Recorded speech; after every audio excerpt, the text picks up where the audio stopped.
The Nian Monster by Andrea Wang. Pictures by Alina Chow. The Nian Monster by Andrea Wang. Pictures by Alina Chow. 3 days before Chinese New Year, Shanghai was alive with color and sound. Xingling and her grandmother hung the last of the decorations. "Popo," Xingling asked, "why are they all red? There is no blue, no pink, no purple." "Long ago," Popo said, "the Nian Monster lived in the mountains. His jaws were as wide as caverns, his teeth were sharper than swords, and he was filled with a terrible hunger. Each new year, Nian ate whole villages." Xingling gasped. What happened to him? Every monster has a weakness. Nian had 3: loud sounds, fire, and the color red. Our traditions have kept Nian away ever since, Popo smiled. Now, I must go buy more noodles. Watch the casserole for me. In the kitchen, Xingling lifted the lid and stirred the pot. The aroma of pork and cabbage wafted out the window. Tong tong! There, on the balcony, crouched a horrible beast. His jaws were as wide as caverns. His teeth were sharper than swords. "Ai-ya!" Xingling cried. "Nian has returned!" "I have come to devour this city," growled Nian. He stretched his wide, wicked jaws and roared. All the buildings in Shanghai shook. Xingling pointed to the city below. "We have red banners, lanterns, gongs, and drums. Why aren't you scared?"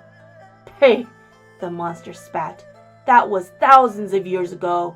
Those old tricks don't frighten me anymore. I am starving." He licked his lips. "You will make a tasty appetizer." "Wait!" Xingling scanned the kitchen. "Have a bowl of long life noodles first.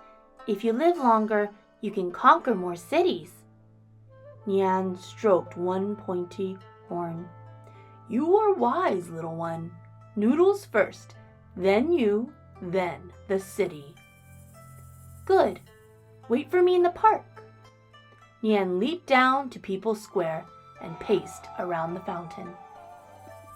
Xingling ran to the best noodle shop in Shanghai.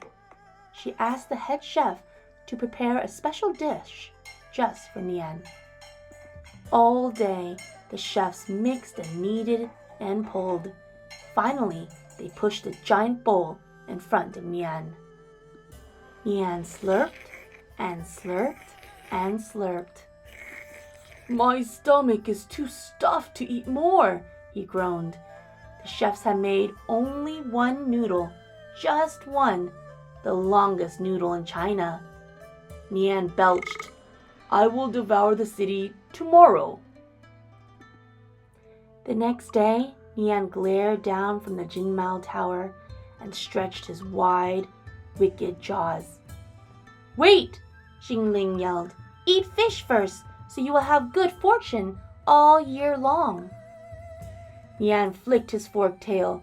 "You are wise, little one. Fish first, then you, then the city." "Good. Wait for me by the river." Nian bounded over to the Oriental Pearl Tower and circled the largest globe. Xingling ran to the best fishing fleet in Shanghai. She asked the captain to catch a special kind of fish just for Nian. All day, the fishermen baited and hooked and scaled. Finally, they rowed the fish across the Huangpu River to Nian. Nian gulped and gulped and gulped. The fish bones pricked and poked. "My throat is too sore to eat more," he croaked. The fishermen had caught only one kind of fish, milkfish, the boniest fish in the sea. Nian coughed. "I will devour the city tomorrow." In the morning, Nian prowled through Yew Garden and stretched his wide, wicked jaws. "Wait," said Xingling. "Tonight is New Year's Eve. You need some rice cake to sweeten your future. Nian gnashed his jagged teeth. You are wise, little one. Rice cake first, then you, then the city. Good. Wait for me at the tea house. Nian stalked across the zigzag bridge to the Huqingting tea house. Xingling ran home for the best rice cakes in Shanghai. She asked Popo to make a special rice cake just for Nian. All day, the grandmother stirred and steamed and fried. Finally, they rolled the enormous rice cake to Nian. Nian chewed and chewed and chewed. The rice cake clung to his rows of sharp teeth. Nian's wide, wicked jaws were stuck fast. The grandmothers had used only glutinous rice flour, the stickiest kind. So sticky, it had been used to build the Great Wall. Nian rolled one monstrous yellow eye. He muttered. Yes, Jingling said. You can devour the city tomorrow. But first, fireworks. We must send out the old year so we can welcome in the new. Jingling took Nian to the best place to see fireworks in Shanghai, the Bund. She asked the fireworks master to put on a special show just for Nian. She gave Nian the seat of honor. Sit here and watch. 8 dancing dragons slid out from the crowd. They dipped and twisted and spun around Nian. At the midnight bell, the dragon dancers stopped and bowed. The fireworks master held a match to the thick fuse. Goodbye, old year, Xingling waved. Goodbye, Nian. Nian thrashed his mane and lashed his tail, but he couldn't stretch those wide, wicked jaws to blow out the flame. Plee, plah! Nian and his chair blasted into the air. The firework makers had built a spectacular firecracker. So spectacular, it was a rocket.